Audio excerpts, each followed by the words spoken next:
Dave, thanks for talking to us. Obviously, you've seen the 90 minutes there that you probably find it hard to reflect on. But what are your overall thoughts? The old cliche, isn't it? Game with two halves. We're as good as we were first half, and as clinical, and as thorough, and as doing his jobs. We didn't do that second half. There was plenty of lads that thought the game was won after 45 minutes, and that's unacceptable in my book. So the silver lining is it keeps the unbeaten run going because we didn't lose, but it's certainly 2 points drop, that's for sure. How are the boys? What were they like? I know you don't spend a lot of time with them in the dressing room, but they haven't seen that for a few years, have they? No, they were frustrated at the end there. And they know. They didn't need me to tell them, although I did. That second half wasn't us.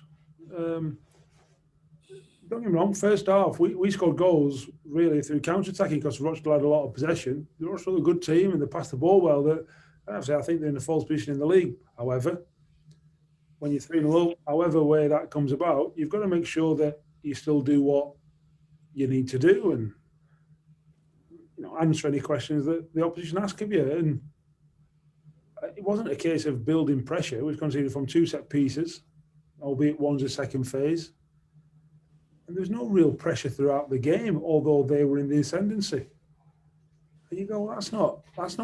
You can't concede 3 goals from that. So it's bitterly disappointing. I'm sat here bitterly disappointed, thinking it's 2 points dropped without a shadow of a doubt. Is it one of those occasions, though, where you've always said you're always learning things from how games develop? Is it one of those occasions that you don't want to see again? But is it something that could turn out to be a positive in the future? Well, hope so. I don't think any of us hope that we're 3-0 up again and we don't win the game. And that's what it's got to be. That's every game you learn something from it, and obviously this should be a big learning curve. Don't get me wrong, I'd rather not have it and still wait to learn that lesson. But like I said, the mentality has to change. All our games this season, we haven't been as comfortable as 3-0 up in any of the games. And I'm saying to the boys, we're good enough. It'll happen again. We've then got to be really horrible to play against. That might be without the football as well. Because we didn't frustrate Rochdale at any point off the ball by being dogged and by being resilient and by being professional. Now, you can add nuances into that, however shape, form you want to, if you like. But that's it. That's got to be the learning curve, and that can happen at 1-0 and 2-0. Never mind 3-0. So they're the big lessons. But like I said, the silver line is we didn't actually lose the game. When I think if the game would have gone another 10-15 minutes, we probably would have. I think over this season, you've said on a few occasions that you were expecting to really hammer somebody. The way that you were in the first half, how clinical you were, you must have thought this could be the day. But you mentioned that word ruthless in the first half. Looked like some complacency might have set in the second half.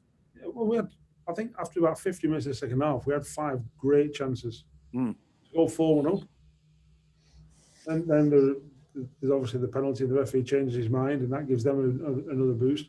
But you don't have to rely on referees giving penalties or not giving penalties. You can go 4-1 up and it kills them. You get your 3 goals back. You go, right, come on. That's how you kill the game. Possibly by scoring another, but being absolutely thorough in your defending and your basic principles of stopping your man getting behind you and all the rest of it. So, and we didn't do that well enough second half. That's the bottom line.